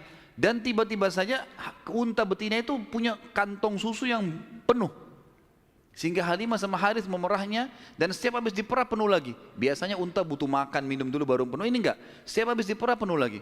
Dia minum dengan anaknya, dengan istrinya si Harith ini, dengan Halimah minum, kemudian anak-anaknya, dan bahkan sempat dibagi-bagi ke teman-temannya, tetangganya, karena penuhnya. Setiap diperah, kasih lagi, penuh lagi, begitu terus ya.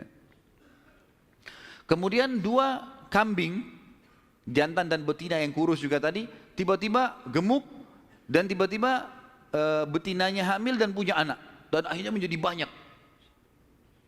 Karena banyak, oleh Halimah dan Harith dijuallah beberapa ekor domba ini, dapat duit, dibeli unta jantan, lalu diternak lagi unta jantan ini sama yang betina. Tiba-tiba saja punyanya Halimah ini, domba dan unta ini menjadi banyak sekali, dan Halimah serta Harith menjadi orang paling kaya di saat dia. Sampai akhirnya Halimah tidak butuh lagi untuk mengambil anak-anak yang disusui. Berkah luar biasa. Sampai terkenal di suku Sa'diyah pada saat itu, mereka berkata, dimanapun Halimah dan Harith gembalakan dombanya atau untanya, ikutkan, karena pasti gemuk. Dan memang betul, kalau ikut digabungkan berdekatan dengan gembalanya mereka, jadi hebat, jadi bagus, jadi subur, jadi begitu luar biasa berkahnya. Halimah berkata, dinukil dalam buku-buku sejarah tentunya, Muhammad telah tumbuh tidak alami, bukan seperti anak-anak sebayahnya. Pada saat dia umur 2 tahun, perilakunya dan pemahamannya sudah seperti anak 6 tahun. Mudah diberikan penjelasan, tidak suka membuat marah, banyak hal-hal gitu. Saat tiba masa pengembalian, sudah umur 2 tahun, Halimah dan Harith pergi membawa Nabi SAW ke Mekah untuk dikembalikan pada Aminah, tapi mereka memohon-mohon, "Tolonglah hai Aminah, biarkanlah tinggal bersama kami. Anak ini kami akan jaga, lihat sehat Muhammad, gak ada masalah." Karena mereka lihat berkahnya, dan kami tidak butuh bayaran, gak usah bayar. Muhammad ini waktu datang luar biasa, kejadiannya begini segala macam. Baiklah, kata Aminah, silahkan dibawa. Tentu Aminah ini bolak-balik ya, ngelihat anaknya, balik lagi, tapi tinggal di sana. Sampai akhirnya Nabi SAW tinggal di suku Sa'diyah sampai umur 6 tahun. Sampai umur 6 tahun. Nah, di umur 6 tahun ini teman-teman ada kejadian. Waktu Halimah lagi masak, tiba-tiba saja dari kejauhan anaknya lari. Jadi ada anak Halimah laki-laki dan perempuan yang kurang lebih sebaya dengan Nabi SAW. Ada yang lainnya tentu sudah besar-besar. Nah, si laki-laki ini yang lebih tua dari Nabi SAW lari-lari mengatakan, "Wahai ibu, saudaraku dari Quraisy telah dikeroyokin oleh 2 orang. Lihatlah." Maka Halimah ketakutan, keluar dari rumahnya, minta anaknya mana, tunjukin tempatnya, ditunjukin tempatnya. Begitu dilihat, ternyata Nabi SAW memang tergeletak di tanah. Lalu Halimah nanya, "Hai Muhammad, apa yang terjadi dengan kau?" Dalam riwayat-riwayat Bukhari itu umpamanya disebutkan ya, bahwasanya Nabi SAW mengatakan, ya, pada saat itu telah datang kepadaku 2 orang laki-laki yang menjatuhkanku ke tanah, kemudian membelah dadahku dan mengeluarkan sesuatu yang hitam darinya. Lalu kemudian menutupnya kembali. Nabi SAW dengan polos jawabnya gitu. Maka Halimah pun membuka baju Nabi SAW dan menemukan memang ada bekas jahitan. Karena ketakutan, Akhirnya Halimah bersama Harith membawa pulang Nabi SAW ke Mekah. Hai Aminah, ini anakmu, ini masih sehat, ya, utuh, nggak ada apa-apa, ambillah kembali. Aminah kaget, kenapa kalian kembalikan? Dulu kalian yang ngotot mau tahan, kenapa sekarang memohon supaya diambil kembali? Kenapa? Akhirnya kena terdesak, mereka bilang, ada kejadian begini dan begitu. Lalu Aminah mengatakan, apakah kalian mengira bahwasanya anakku ini diganggu oleh syaitan? Tidak mungkin. Karena pada saat aku sedang hamil, aku mimpi ada kalimat yang aku ucapkan, u'idzuhu billahil azim min kulli syarrin wa ainin hasid. Aku berlindung kepada Allah untuk bayi ini dari semua keburukan dan iri dengkinya orang lain. Tapi Halimah dan Harith sudah ketakutan, dikembalikanlah Nabi SAW di umur 6 tahun itu. Di umur 6 tahun ini dia kembali ke pangkuan, Nabi SAW kembali ke pangkuan ibunya Aminah. Tepatnya beberapa bulan setelah kembali, Aminah mengajak Nabi SAW mengunjungi paman-pamannya Aminah di Madinah. Ya, Nabi SAW umur 6 tahun sudah ke Madinah, gitu kan? Tinggal beberapa hari pada saat pulang menuju ke Mekah, tepatnya di wilayah namanya Rabwah. Rabwah sekarang masih ada wilayah itu tentunya. Mungkin kalau tidak salah sekitar 80 sampai 100 km lah dari kota Mekah, kalau saya tidak salah tentunya. Ya. Itu Aminah sakit keras dan meninggal di tempat itu dan dikubur di situ.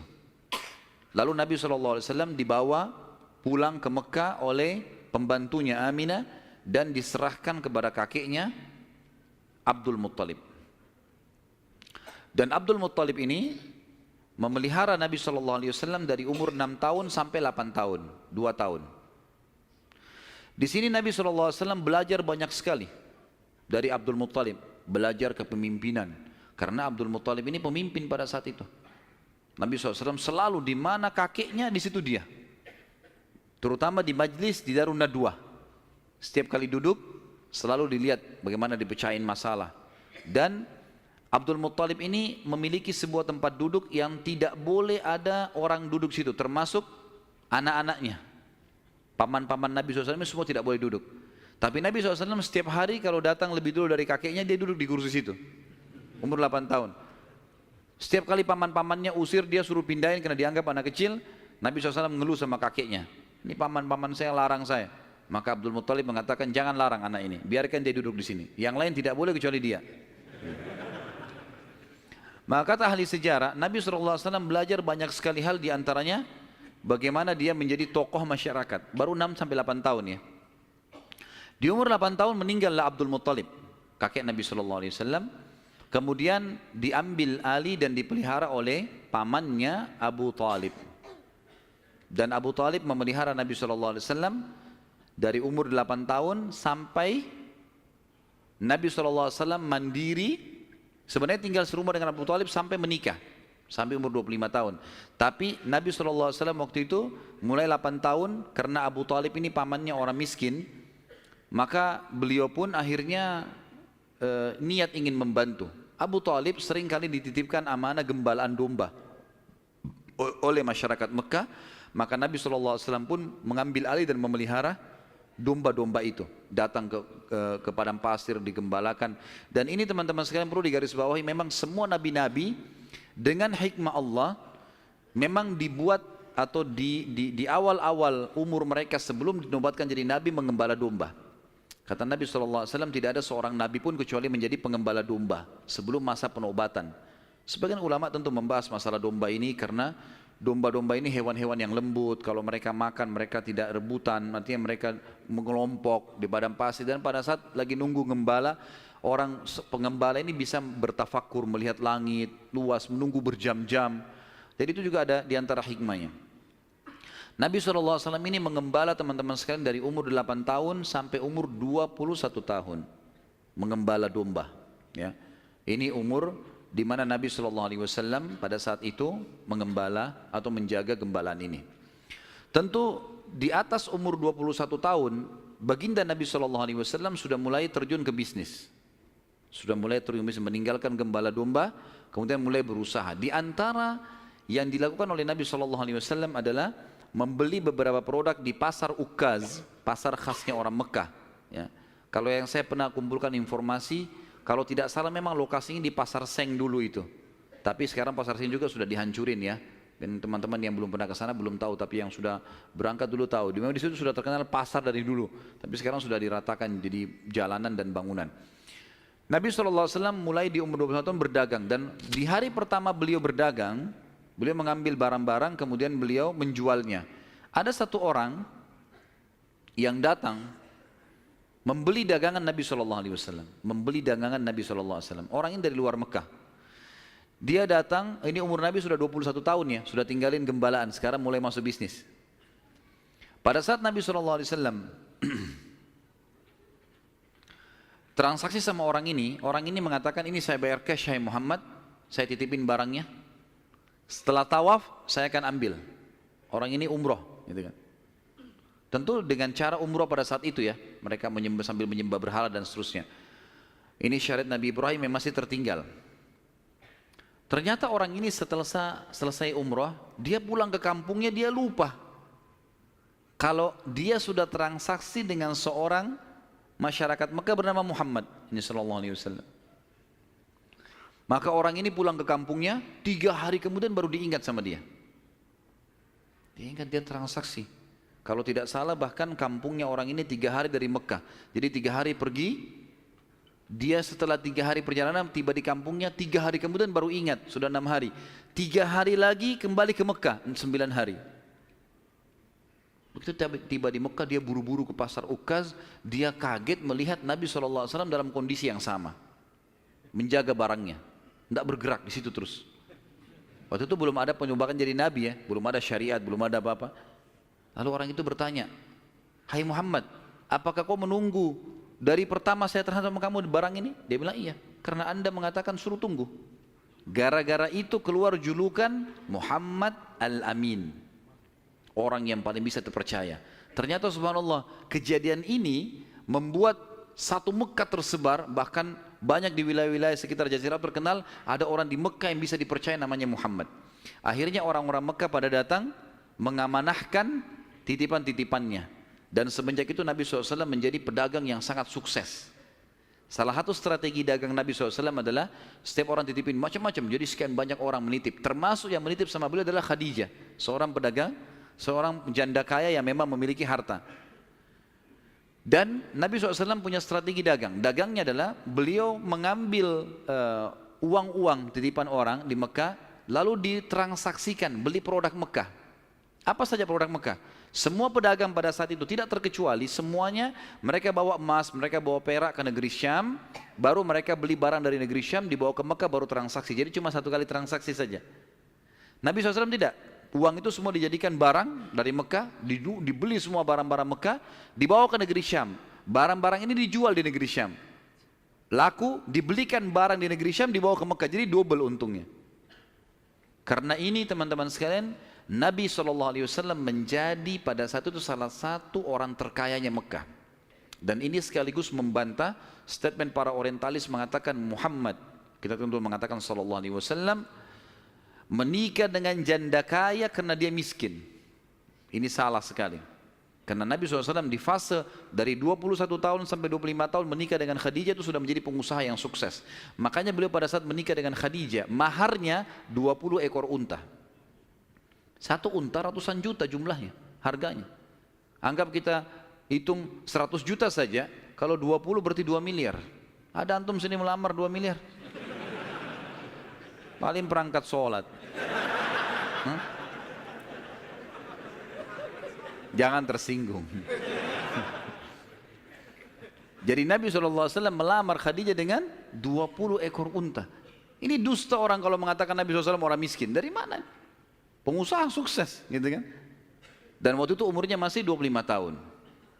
Baik teman-teman sekalian, saya akan tutup pertemuan kita ini dengan, nanti kita akan kembali ke kisah Khadijah ya, radhiyallahu anha, nanti pernikahannya dengan Nabi SAW segala. Tapi ada kejadian yang perlu saya titik beratkan. Kejadian pada saat umur Nabi SAW 12 tahun. Kita review dulu kembali. Waktu umur 12 tahun, kan beliau dari umur 8 tahun sampai menikah kan tinggal sama Abu Talib. Dan Nabi SAW punya akhlak yang baik sekali, mulia sekali. Sampai Abu Talib itu sendiri malu dengan Nabi SAW di umur 8 tahun.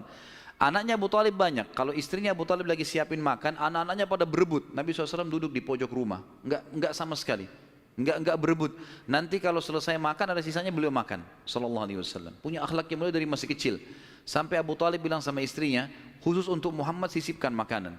Karena dia tidak ikut berebut sama mereka. Gitu kan. Baik, di umur 12 tahun, pernah satu waktu Abu Talib ini mau ke negeri Syam. Urusan dagang.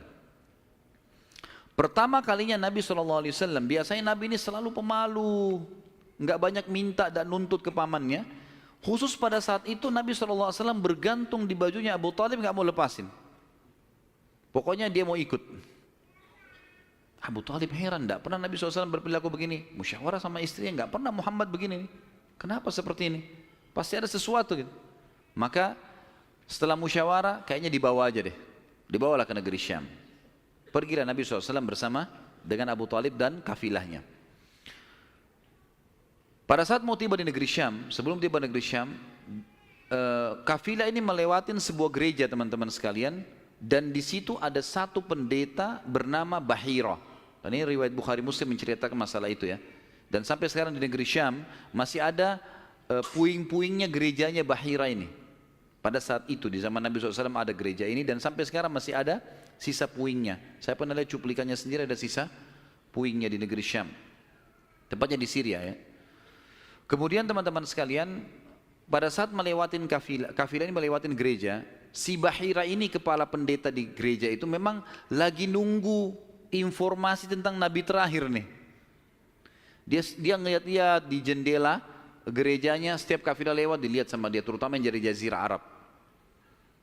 Secara kebetulan dengan hikmah ilahi lewat kafilahnya Abu Talib, dan kafilah ini agak berbeda dengan yang lainnya. Kafilah itu berarti 3 unta ke atas ya, baru dinamakan kafilah. 3 ekor unta ke atas baru dinamakan kafilah. Waktu lewat kafilah Abu Talib ini ada awan yang menaunginya. Beda dengan kafilah lain, padahal lagi terik matahari. Dan tidak sengaja kafilah Abu Talib istirahat di sebelah gereja dan ada pohon-pohon kurma yang berderet, itu semuanya seperti menundukkan daun-daunnya ke kafilah itu. Pendeta ini perhatikan, kafilah tanya ini, kirim satu orang, tanya mereka kafilah dari mana nih? Jawabannya dari Jazirah Arab. Dari mana? Dari kota Mekah. Kata Bahira, hidangkan makanan sebaik mungkin di gereja, undang semua kafilah ini masuk makan. Diundanglah. Ringkas cerita, masuklah mereka untuk makan. Dan pada saat satu kafilah ini masuk, yang ditinggalkan di situ hanya Nabi SAW. Nabi nggak boleh masuk karena tradisi orang Arab dulu aib kalau anak kecil ikut makan. Nanti selesai orang tua makan baru makan. Tapi ini tradisi jahiliyah. Kalau sekarang antum lakukan, antum juga jahiliyah. Makan, kasih anak-anak makan. Kenapa harus disendirikan? Mungkin dia lapar, kesian. Baiklah. Waktu lagi makan, Bahira ini memperhatikan satu persatu orang-orang Quraisy ini, wajahnya. Karena mereka tahu cirinya Nabi terakhir. Alisnya, wajahnya, mukanya, kulitnya, jalur nasabnya, semua jelas. Tidak semua, tidak ada tanda-tanda kenabiannya. Ini mukanya muka biasa semua. Maka si Bahira tanya, apakah masih ada dari kafilah kalian yang tidak ikut makan? Kata mereka, ada satu anak kecil di depan, kami suruh jaga barang kami. Kata Bahira, boleh saya ketemu? Oh silahkan. Mereka lagi asyik makan. Bahira keluar menemui Nabi SAW. Nabi lagi duduk di bawah pohon. Lalu Bahira memanggil dia, mengatakan, hai anak kecil, ikutlah dengan saya. Kafilahnya disuruh jaga oleh beberapa pegawainya Bahira ini. Masuk di satu ruangan di gereja. Kemudian Nabi SAW berdiri lalu kata, jadi orang Mekah begini teman-teman, di Mekah itu ada patung namanya Lat dan Uzza. Lat dan Uzza ini 2 patung yang luar biasa dikultuskan di Mekah. Hebat patung ini menurut mereka. Jadi kalau bersumpah atas nama Lat dan Uzza sudah tidak mungkin berbohong. Kalau bohong kualat nih. Maka pendeta ini tahu Bahira, dia bilang, hai anak kecil, saya akan bertanya kepadamu atas nama Lat dan Uzza. Ini semua anak kecil sampai orang tua di Mekah tahu nama ini. Dan mereka ketakutan kalau dengar nama ini. Apa jawaban Nabi SAW waktu itu? Umur 12 tahun. Masih kecil, kalau kita sekarang masih SD gitu kan. Maka beliau mengatakan, jangan engkau sebutkan 2 nama berhala itu karena aku membencinya. Aku tidak suka dengan patung itu. Penasaran Bahir. Diperhatikan wajahnya, alisnya, matanya Nabi SAW. Perlu teman-teman tahu ya, ciri fisik Nabi SAW itu luar biasa. Tersebutkan secara rinci di Taurat dan Injil. Allah mengatakan dalam Al-Quran, A'udzubillahi minasyaitonirrajim, ya'rifunahu kama ya'rifuna abna'ahum. Orang-orang ahli kitab, terutama Yahudi dan Nasrani ini, maksudnya orang Yahudi dan Nasrani, betul-betul mengetahui Muhammad SAW sebagaimana mereka mengenal anak-anaknya. Karena terinci. Disebutkan dalam hadis, alis Nabi SAW seperti busur panah yang lebar, berwarna hitam dan tebal. Bola mata beliau SAW besar, kelopaknya, dan dipenuhi dengan bulu mata yang lebat. Bola matanya putihnya putih bersih, hitamnya hitam pekat. Hidungnya yang mancung, bibir, dahi dan pipi yang setara dengan wajah, tidak oval dan juga tidak bulat, gitu kan. Kulitnya sangat putih sampai Nabi SAW pipinya kemerah-merahan. Jadi sangat tampan, luar biasa. Sampai ahli hadis mengatakan kalau Yusuf alaihissalam diberikan sepertiga gagahan dunia, maka Nabi SAW memberikan seluruh kegagahan dunia. Tidak pernah ada orang melihat Nabi SAW tidak suka. Manusia terbaik, pilihan, paling sempurna nasabnya, paling sempurna ilmunya, fisiknya, segala-galanya. Bahira memperhatikan Nabi SAW, ini semua ciri yang disebutkan dalam Injil ada. Dia masih bimbang, dia ingin buktikan satu hal. Apa itu? Dalam Taurat dan Injil juga disebutkan Nabi, setiap Nabi itu punya tanda kenabian. Apa tanda kenabian teman-teman sekalian? Sebuah daging yang menggumpal di pundak sebelah kanan. Dan daging itu berwarna merah kehitam-hitaman dan dimiliki dengan atau memiliki bulu yang lebat. Maka Bahira berkata, hai anak kecil, apa kau izinkan saya untuk melihat punggungmu? Dia mengatakan, iya silakan. Dibukalah oleh Nabi SAW. Begitu dia lihat tanda itu, lalu Bahira menciumnya dan mengatakan, kaulah orangnya. Tapi garis bawah satu hal ya, tanda ini tanda kenabian. Sudah selesai dengan Nabi Muhammad SAW. Jadi kalau di punggung antum ada dusta semua itu. Tidak ada hubungannya sama Nabi. Loh ya, karena banyak orang yang ngaku-ngaku Nabi nih. Kata Nabi SAW akan datang 50 dajjal, pendusta. Setelah aku meninggal, mengaku semuanya Nabi. Mereka semua pendusta, aku penutup para Nabi dan Rasul, gitu kan. Karena ada orang mengaku gitu. Jadi ini khas untuk Nabi-Nabi dan sudah ditutup dengan Nabi Muhammad SAW. Sudah habis ceritanya. Nah, jadi kalau ada yang gumpal-gumpal itu daging numpang aja. Pada saat itu, Bahira pun membawa Nabi SAW masuk ke dalam ruangan makan lalu berkata, siapa walinya anak ini? Wali, ya. Siapa walinya anak ini? Kata Abu Talib, saya ayahnya. Abu Talib berkata, pamannya. Kata Bahira, tidak mungkin kau ayahnya. Anak ini mati ayahnya waktu dia masih 6 bulan di perut ibunya. Pendeta di negeri Syam tahu. Anak ini meninggal ayahnya waktu dia umur 6 bulan di perut ibunya. Dan ibunya meninggal pada saat dia umur 6 tahun. Serta dia dibina dan dididik. Dibina itu maksudnya dikasih, kalau bahasa Arab itu bina itu berarti seperti bangunan itu dibanguni, dididik, dibesarkan dan seterusnya oleh kakeknya sampai umur 8 tahun. Dan kalau kau benar kerabatnya, kau adalah pamannya. Abu Talib kaget, dari mana anda tahu semua itu? Benar semua. Dia bilang, kami temukan dalam kitab kami. Ketahuilah, keponakan kau ini adalah nabi terakhir yang sedang ditunggu oleh orang-orang. Dan kalau orang Yahudi tahu dia dari turunan Arab, maka pasti mereka akan membunuhnya sebagaimana mereka berusaha membunuh Isa alaihissalam. Kalau mereka tidak suka, mereka tolak, gitu kan? Maka jangan bawa ke negeri Syam, bawa pulang ke Mekah segera. Akhirnya dibawa pulanglah Nabi SAW ke Mekah pada saat itu. Waktu dibawa pulang ke Mekah, setelah tiba di Mekah, maka ada kejadian kecil di sini dan kita tutup dengan ini tentunya. Waktu sudah pulang ke Mekah, Abu Talib sudah mulai ketakutan karena dia sudah dengar informasi tentang ponakannya nih. Zaman dulu juga teman-teman sekalian, ada tradisi buruk ini sebenarnya, tradisi buruk juga.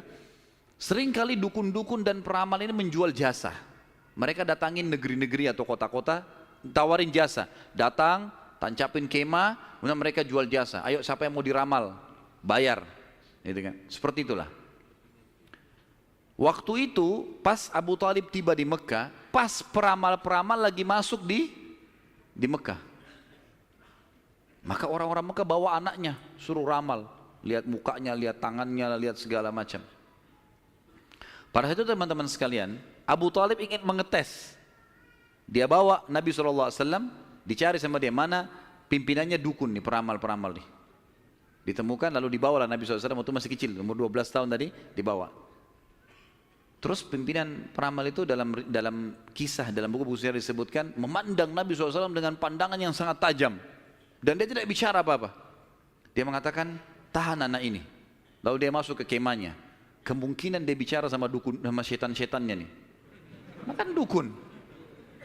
Ini saya nggak bisa tebak anak ini nih. Abu Thalib lihat pimpinan ini, biasanya dia kalau anak-anak Mekah datang, oh ini nasibnya begini, sudah bawa, bayar. Seperti itulah. Ini enggak. Lama dalam kemah. Abu Thalib ketakutan, dibawa Nabi SAW. Dan Abu Thalib titip pesan. Kalau dia tanya, jangan sebutin di mana anak ini. Dibawalah Nabi SAW pulang ke rumah, Abu Thalib kembali ke situ. Lama, baru dukun itu keluar. Peramal itu keluar dari kemahnya. Lalu dia teriak, mana anak tadi itu di sini? Enggak ada yang nyaut, karena Abu Thalib sudah titip pesan. Abu Thalib waktu itu termasuk anaknya Abdul Muttalib, Raja Mekah. Tapi Abu Thalib tidak dinobatkan jadi raja pada saat itu kan. Maka mereka diam. Yang kedua kali, mana anak itu di sini? Sampai 3 kali, kesimpulan terakhir, kata peramal itu, kita tentu tidak percaya peramal, tapi dia mengatakan, ya, kalau anak itu memiliki kedudukan yang sangat tinggi, dan dia akan memimpin dunia. Begitu loh bahasanya. Dengan ini teman-teman sekalian, maka orang-orang Mekah jadi lebih yakin kalau Nabi SAW ini punya kedudukan. Walaupun kita secara orang Muslim tidak percaya dengan dukun semua, tapi historinya begitu. Secara histori seperti itu, Allahu a'lam. Dan insya Allah nanti kedepannya kita akan bahas tentang pernikahan Nabi SAW, prosesi pernikahannya, ya, kemudian anak-anaknya sampai ke masa fase kenabian. Allahu a'lam.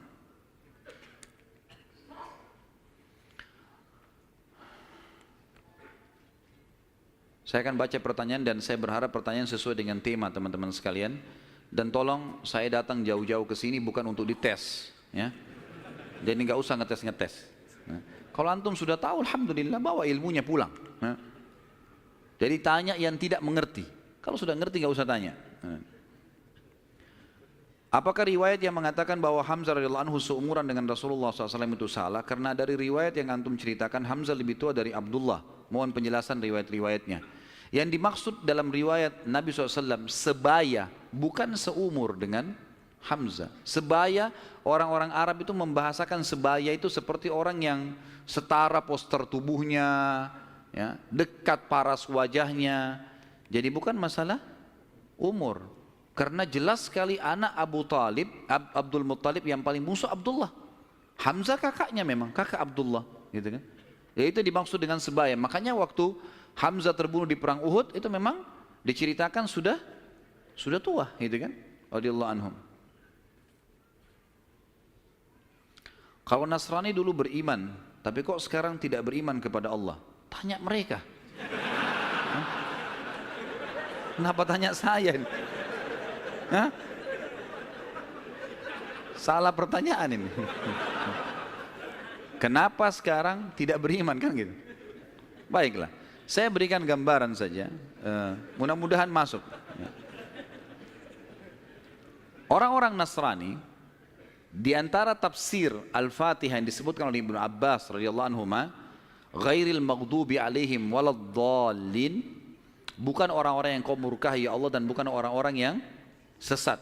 Kata Ibnu Abbas, ini Ibnu Abbas hibr ummah, ini ulamanya, sahabat, terutama dalam ilmu tafsir, gitu kan? Beliau mengatakan maghdubi alaihim, orang yang dimurkai adalah Yahudi. Dhalin, sesat adalah orang-orang Nasrani. Lalu dirincikanlah. Kenapa Allah murka dengan orang Yahudi? Karena Yahudi tahu betul kebenaran Islam, tapi mereka nolak. Dan bukan cuma Nabi Muhammad SAW, mereka sudah menolak Nabi Isa sebelumnya. Padahal alasannya mereka nolak sekarang masuk Islam karena mereka bilang Nabi terakhir dari Bani Israel, bukan dari Arab. Karena Arab kami nggak mau. Tapi ini dusta. Karena Nabi Isa sebelumnya sudah dari Bani Israel, tapi mereka tidak mau imani. Jadi dusta saja gitu. Maka Ibnu Abbas mengatakan maghdubi alaihim, orang-orang Yahudi. Kemudian Nasrani dhalin, Yahudi tahu kebenaran tidak mau diikuti maka Allah murka. Dhalin adalah sesat. Sesat kenapa? Sesat maksudnya apa? Orang sesat jalan berarti dia tidak punya ilmu kan gitu. Orang-orang Nasrani mau menyebarkan agama mereka tapi mereka salah. Dengan mengatakan Trinitas misalnya, gitu kan? Sementara Allah mengatakan lam yalid wa lam yulad, gitu. Dan memang dalam agama dalam kelompok Nasrani sekarang masih ada kelompok Nasrani yang mentauhidkan Allah. Umumnya yang mendapat hidayah dari mereka-mereka ini. Tapi kalau orang yang mengatakan Trinitas ini biasanya sudah terdoktrin dengan keyakinan itu. Dan Allah sudah mengatakan, A'udzubillahi minasyaitonirrajim, laqad kafara alladziina qalu innallaha tsalitsu tsalatsa. Telah kafir orang-orang yang mengatakan Allah itu atau Trinitas ya. Saya sarankan teman-teman, saran saya ya, tentu saya tidak kenal orang ini, tapi saya sendiri melihat cuplikan di YouTube yang disampaikan benar. Saya belum ikutin semua serialnya, tapi saya melihat orang ini, dia ahli sejarah dari Palestina dan dia coba mengangkat tentang kenapa bisa ada Nasrani yang mengatakan Trinitas dan ada yang juga masih mentauhidkan Allah. Namanya Jihad Turbani. Jihad Turbani ini kalau teman-teman ketik, insya Allah sudah ada terjemahan bahasa Indonesia. Ada salah satu serialnya, dia menjelaskan tentang perpecahan Nasrani dan sebab-sebab, kemudian kapan terjadi, bahkan orang-orang yang mengatakan Trinitas membunuh orang-orang Nasrani yang bertauhid kepada Allah. Banyak hal yang dibongkar sama dia. Mungkin ini lebih banyak memberikan jawaban kepada penanya insya Allah, gitu kan? Saya sarankan begitu, dan insya Allah cuplikannya nggak lama, 15 menit, 20 menit gitu. Apakah Lat, berhala, adalah keturunan dari Abdul Manaf? Tidak pernah ada riwayat masalah itu. Allahu a'lam. Tanya sesuatu yang ada isinya, gitu. Karena kalau Lat, nama patung, kalau mau ditanya keturunan Abdul Manaf, tidak ada sesuatu yang kita bisa ambil. Artinya, tidak perlulah dia keturunan Abdul Manaf atau bukan, nggak penting buat kita gitu ya. Apakah Najasyi di zaman Abraha sama dengan Najasyi yang di zaman Nabi SAW yang menerima beberapa sahabat di Habasyah? Tentu saja bukan. Saya bukan. Yang lebih kuat pendapat mengatakan karena Najasyi kan istilah, saya sudah bilang tadi, istilah raja seperti Kaisar, seperti Kisra, gitu kan, seperti Tuba. Jadi di bawah si siapa namanya Najasyi ini, itu nama induknya nanti ada nama-nama orang lagi. Yang lebih kuat yang saya temukan dalam buku-buku sejarah bukan yang hidup di zaman Nabi SAW. Karena ini jauh di zaman Abraha. Ya, masih jauh sebelum Nabi SAW lahir malah. Allahu a'lam. Ya. Sudah? Baik. Mungkin begitu dulu saya teman-teman sekalian. Sesuai tema enggak? Karena ada saya temukan banyak orang tidak sesuai dengan tema. Ada juga orang yang sengaja ngetes. Lempar pertanyaan, sengaja ngetes, terulang-ulang. Dan sekarang itu yang banyak dipelintir-pelintir di YouTube tuh. Diambil lagi tanya jawab, dipelintir lagi, dibuat masalah lagi. Untuk apa ini semua? Kalau ada teman-teman yang hadir di sini, saya nasihati bertakwa kepada Allah. Hadir majelis ilmu, niat untuk ilmu. Sudah fahamnya, sudah amalkan. Semua ada pertanggungjawaban di hadapan Allah SWT. Dan saya manusia biasa. Saya bisa salah kan gitu. Tapi kesalahan saya untuk dinasihati, bukan untuk dijadikan masalah, karena semua orang salah kan. Sahabat saja punya pendapat dua kadang-kadang. Imam Syafi'i pernah punya pendapat lama dan pendapat baru. Bukan sesuatu yang manusia bisa salah gitu kan. Imam Abu Hanifah, Imam Ahmad, 4 imam mazhab ini mereka punya pendapat lama dan pendapat baru. Kadang-kadang diperbaiki dengan pendapat yang baru karena dulu pernah keliru. Wajar saja. Kadang-kadang kita salah mengucapin sesuatu, mungkin kesalahan kedangkalan ilmu atau mungkin kesalahan menyebutkan. Maka ini harus lebih hati-hati teman-teman sekalian. Bagaimana menanggapi tuduhan non-muslim mengenai kematian Rasulullah SAW yang katanya beliau meninggal karena diracuni oleh wanita Yahudi sewaktu di Khaybar? Semoga anak Ustadz yang sedang sakit diberi kesembuhan. Jazakallah khair. Amin insyaallah. Tentu kalau saya pribadi, saya bukan menemukan itu pendapat Nasrani. Itu pendapat sebagian ahli sejarah muslim. Karena memang Nabi SAW, nanti akan kita bahas di fase Khaybar, peperangan Khaybar, beliau sempat dihidangkan memang makanan racun. Dan ada satu sahabat yang memakan makanan yang sama racunnya, itu lumpuh. Sahabat itu. Dan meninggal beberapa waktu setelah lumpuh, karena ganasnya racun itu. Maka sebagian ahli sejarah muslim mengatakan, Nabi SAW berkumpul pada beliau berkumpul pada dua hal. Kemuliaan pada saat meninggal dalam keadaan Nabi dan meninggal pada saat mati syahid. Ini ijtihadnya sebagian ulama. Tapi kita tidak ambil pendapat orang-orang Nasrani, ini pendapat memang sejarawan muslim. Allahu a'lam. Baik, sampai sini insya Allah bahasan kita. Dan kita akan lanjutkan nanti dengan izin Allah, kalau Allah masih panjangkan umur dan berkahi, bulan depan insya Allah masalah menikahnya Nabi SAW dengan Khadijah, keturunannya, kemudian beberapa hal yang berhubungan dengan itu. Kemudian kita masuk insya Allah ke masalah fase penobatan kenabian, insya Allah, biidznillah. Mungkin begitu, semoga apa yang kita bahas pada hari ini bermanfaat buat kita semua. Dan semoga semua dosa yang pernah kita lakukan dimaafkan oleh Sang Pencipta Allah dan diganti menjadi pahala dengan kemahamurahannya. Dan semoga semua amal yang pernah kita kerjakan diterima olehnya. Semua sisa umur kita ke depan diberkahi, baik di keluarga, di harta, di keturunan. Kemudian juga puncaknya kita masuk surga tanpa hisab. Dan kita selalu mendoakan saudara kita di Palestina, di Syria, di Yaman, di Irak, di Myanmar, di Ahsa, dimanapun mereka berada sedang tertindas. Semoga Allah ikhlaskan niat mereka, terima para syuhada mereka, muliakan Islam di tangan mereka dan tangan kita semua. Dan semoga Allah dengan kemahamurahannya menyatukan kita semua di surga firdausnya tanpa hisab. Kalau ada benar dari Allah, kalau ada salah dari saya mohon dimaafkan. Sebelum kafaratul majlis, saya mengajak teman-teman sekalian untuk kembali ke web resmi di www.khalidbasalamah.com. Dan saya ingatkan, kalau ada teman-teman yang ingin menyebarkan ceramah, maka saya sarankan tidak ada komersial. Jangan dikomersialkan, gitu kan. Kalau dikomersialkan akhirnya nanti antum memaksakan diri untuk memberikan judul yang menggelitik lah dan seterusnya. Dan ini akhirnya menjadi sumber fitnah yang menjadi kemana-mana gitu.